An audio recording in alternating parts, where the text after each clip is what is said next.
ஓம் தத்புருஷாய வித்மஹே மகாதேவாய தீமஹி தன்னோ ருத்ர பிரச்சோதயாத்.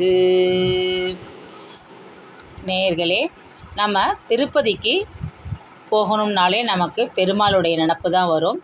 அந்த திருப்பதியின் மலை அடிவாரத்தில், அதாவது சேஷாச்சல மலையினுடைய ஒரு பகுதி அந்த திருமலையின் குன்றின் அடிவாரத்தில் உள்ளது.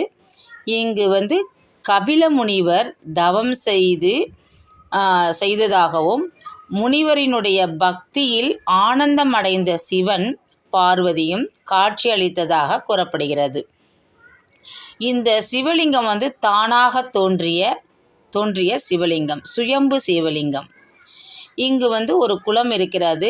அது இந்த செங்குத்து மலையிலிருந்து வரும் நீரோடை இந்த திருக்குளத்தில் விடுறதுனால அவ்வளோ ஒரு விசேஷமான தீர்த்தம் அது.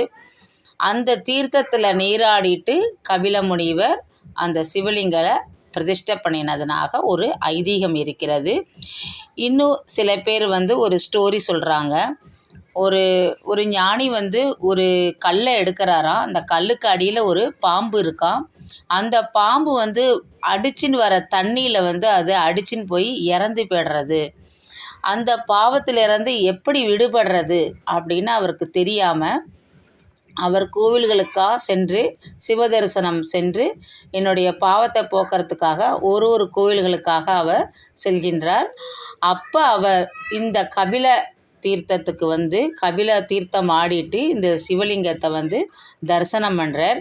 தரிசனம் பண்ணிவிட்டு அவர் வீட்டுக்கு சென்றுவிடன் அவருக்கு அன்று இரவே அவருக்கு பாம்பு உன்னை நான் மன்னிச்சிட்டேன், உன்னுடைய பாவத்தை போக்கிட்டேன் அப்படின்னு சொல்லி உன் வாழ்க்கையில் இனிமேல் எல்லாம் ஆனந்தமும் எல்லா புகழும் உனக்கு கிடைக்கும் அப்படின்னு சொல்கிறாங்களாம்.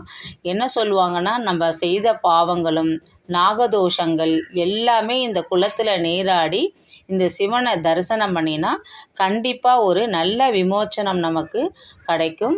நம்ம எல்லாவித செல்வங்களும் அடைந்து நம்ம பேரின்பமாக நம்ம வாழ்வோம்.